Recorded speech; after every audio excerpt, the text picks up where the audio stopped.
I was using my daughter's placenta, and my intention was to feel inside what was to be in a placenta, because we just experienced that once, most of the people. Yeah.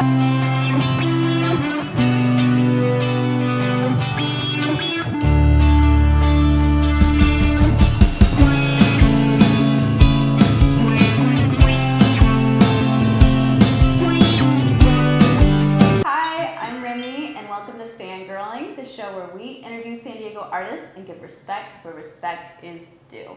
Today, I'm honored to have the one, the only Carlos Castro Arias with me today. Carlos is a conceptual artist who works in San Diego, Tijuana, and Bogota.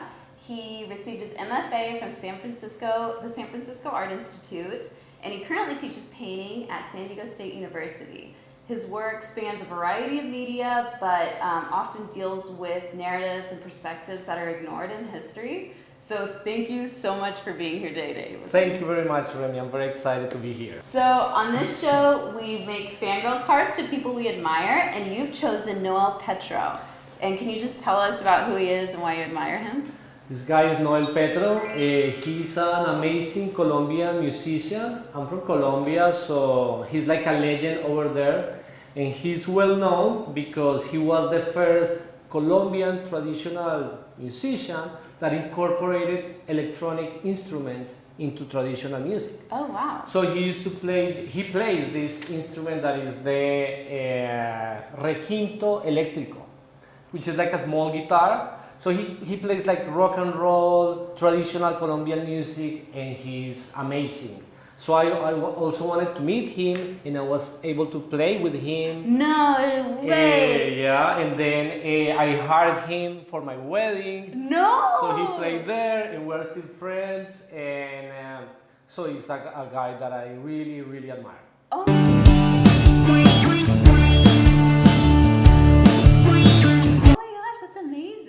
No, he's incredible. He's the best. Wow. So, and when was he? Well, I mean, he's still making a ton of music, but was he big like in the? He started to get famous in the late '60s, but he's now like 85, and he's still playing and being very active, recording, doing everything. Wow. And amazing guy. You just recorded an album too, right? Or... I'm recording an album. Oh, that's amazing. Yeah. I used to have a band called Los Claudios de Colombia, which used to play music from this guy. But now it's a different band. It's called Ratacaca. And we're based in San Diego, and we're going to start playing here. Nice. Ratacaca. That's like rat poop, right? Or... I don't really know what that means. It's kind of really? like a sound. Every time that I'm stressed or anxious, I write ratacaca, ratacaca, like that, you know. So this is a band that I have with my brother, and we are making an album. It's gonna come out in 2020, next year. So we are finishing the recordings, and very excited to start playing and having fun with it. Right, that's so dope. So, and people can like get it on iTunes, like within, or Spotify or whatever, YouTube. Anything that, we're gonna post it everywhere. Sweet. So I wanted to ask you about some of your work to give our viewers like a better sense of like what you do. I wanted to ask you about a show you had called Myth Stories. Can you just tell us about, because it's tapestries, right? Yes, and that tapestries. one. So just tell us about like your thought, your process behind making those like really beautiful pieces. Well, those pieces are, as the name is, myth stories, so it's something between myth and history. And so I'm kind of like taking urban legends or myths around the world, especially in Colombia, South America, but I'm also doing some related to the United States and Mexico. So I'm kind of like taking those histories and recreating them with, in tapestry. They are big, they are based on medieval images, contemporary images, and it's like all these connections between myth and history. So we have like myths from drug lords like Pablo Escobar, and how he created a unicorn for his daughter.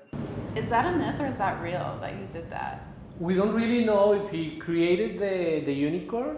That's a myth. But what they say is that they put a horn on the horse, and it was alive for 3 days, and then he died. Right. Or we have myths about like an army created by a former Colombian president, a paramilitary army, but that guy is still in the government in Colombia. So it's like all these weird things, you know. And I'm also doing myths here in the United States, like for example, R. Kelly, and how he was able to have like this, I don't know, harem, or you know, yeah, like so many sex women, sex cult, but I mean, he's not guilty yet. So it's about these myths, you know, common myths that is in our topics that are interesting to review and to see, and have people to get to know them and talk about them, because it's myth, it's history, it's like these histories that are not kind of like part of the official history.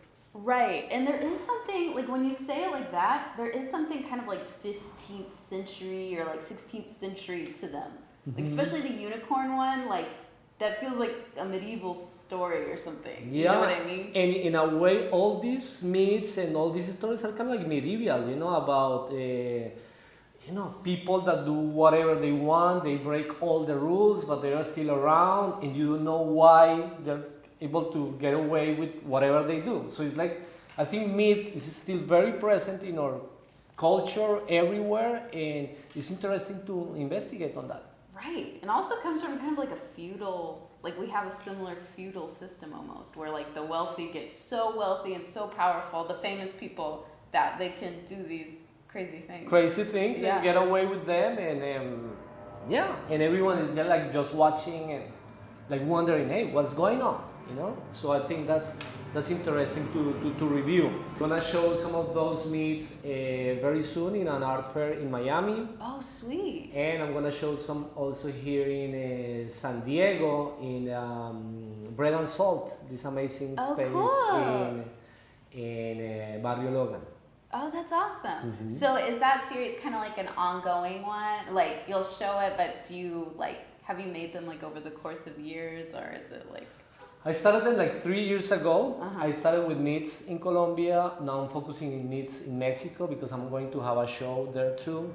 And then I'm gonna start doing some myths about the United States, and I'm gonna show those here. So Bread and Salt, what month did you say?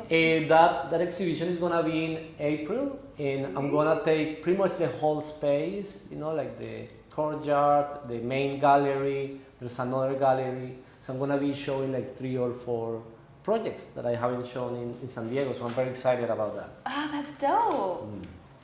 And I also wanted to ask you about an older piece, but I see it, it's like your email picture. It's such an amazing photograph. It's you holding your newborn daughter with your wife's like placenta, I think, over your head. And it's just so, it had to be taken in that moment, and it's such a beautiful, like powerful moment. So I just wanted to know like what that photograph means to you, and like also kind of like has being a father affected your art, in a larger sense.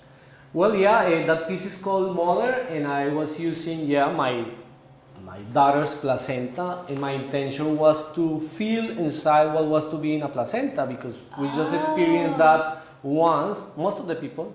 Yeah. So I wanted to feel that again, so I put the placenta on, and it was so warm and wet and nice and cozy, Yeah. But while I was there holding my daughter, I was thinking about my mother.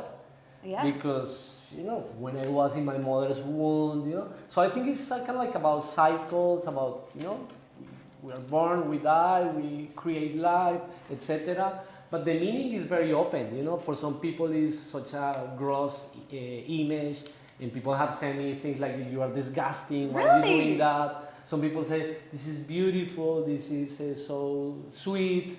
So I'm like, okay, take it as you want. I don't really have anything to say about it. I just wanted to make it, and I made it, and it's hanging in my house. It's like a family picture, and I love it. Right. Well, and that's so interesting, because I kind of thought, it's like you're sharing empathy for your wife, because that came out of her body. Like that's such a bloody, painful process, and you're kind of like owning that with her.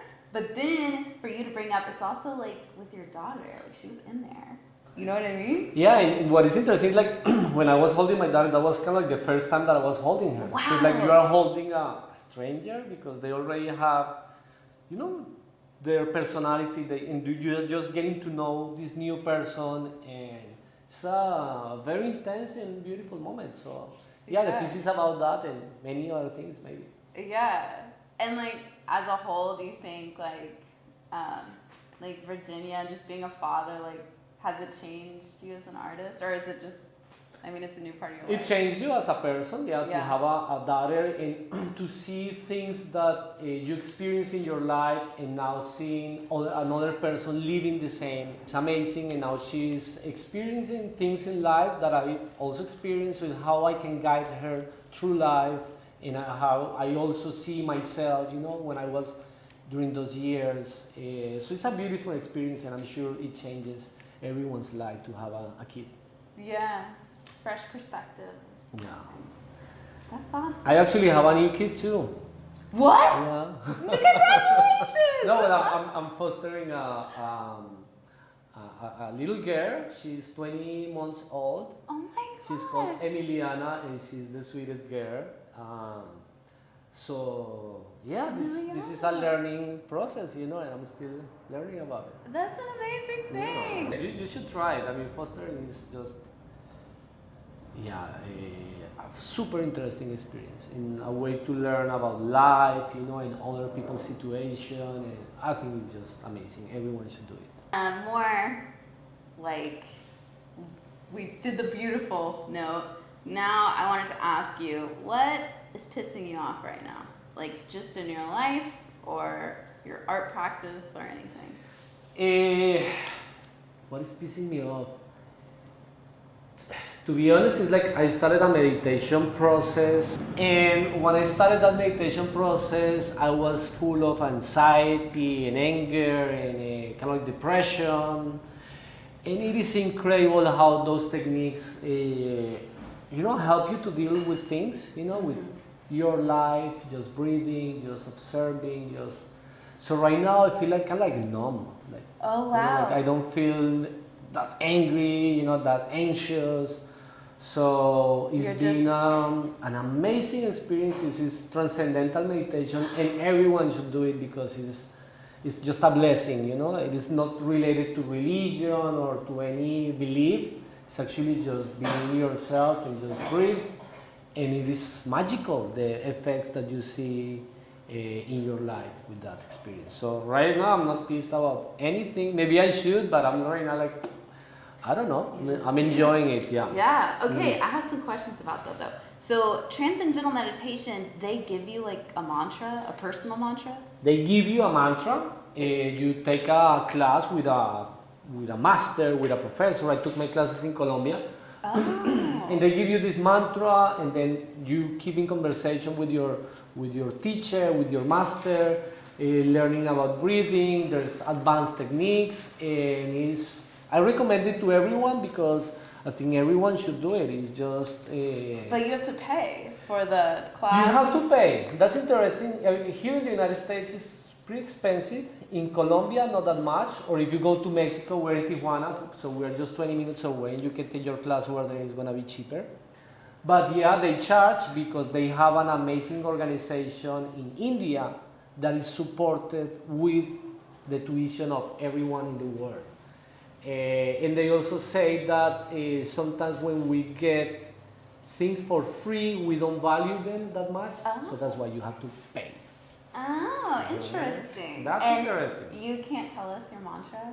Of course I can. Do you have any advice out there other than Transcendental Meditation for other artists out there? Advice.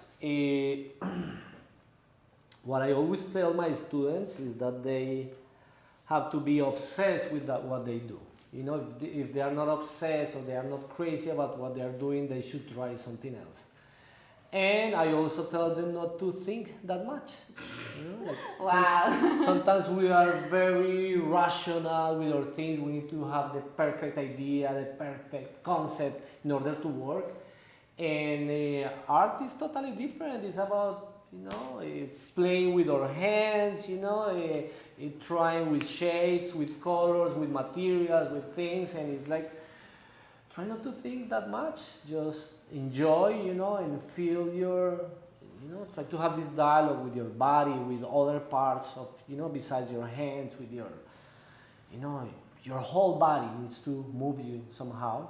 Be passionate about it. Be stubborn as a donkey. The second name for Noel Petro is the burro mocho, the donkey with no arm or whatever. And this guy is an example of being stubborn and crazy and in love with what you do. So I would say that's like some advice that I have for people. Cool. So be obsessive and brave, but don't like question yourself too much. Don't think that much. I think we mess up things when we think too much, when we are very rational. Just be instinctive and crazy, like when you do these things, you just follow your heart, your colors, and you are having fun. That's what you do. Or like my donkey too. Yeah, preach. So we'll look forward to your bread and salt show. Okay, coming up. That's in April, and that's gonna be very cool. There's gonna be pieces with fire, tapestries. I'm gonna make some stained glass pieces. I'm gonna make many things. And I'm also going to Texas for a residency for 2 months next year. So where in Texas? San Antonio. Oh, San Antonio. And I'm going to investigate Baptist churches in Texas. So that's going to be exciting. That is going to be awesome. Yeah, that's going to be great. Yeah, I've never been in Texas, so I hope they don't. Everything's bigger in Texas. Yeah, well, we'll see. So we're just gonna be traveling in Texas, and going to all these crazy churches, mega churches that they have over there. And as you say, everything is big over there. So we'll see how big it is. I cannot wait to see the work that comes out of that. And then also your class, you said, was having a show coming up? I have a class where I take students to Tijuana. And we go to cultural spaces over there, we do some social work, and we're having a show here in San Diego. Yeah, we're having a show at the front gallery in San Isidro. So we're going to see the work of students from UABC in Tijuana and the work of students from San Diego State, and it's gonna be amazing. Cool. And that'll be in the spring? No, that starts, the opening is in December 5th. Oh, sweet. Got that to look forward to. So let's see, hold your thing up one more time so they can see. Jeez. Awesome. Amazing. So thank you so much for being here. I'm gonna link all of Carlos's website, socials in the description below, so follow him and like and subscribe if you want to see more artist interviews. Thank you very much, Randy. This is great. I love it.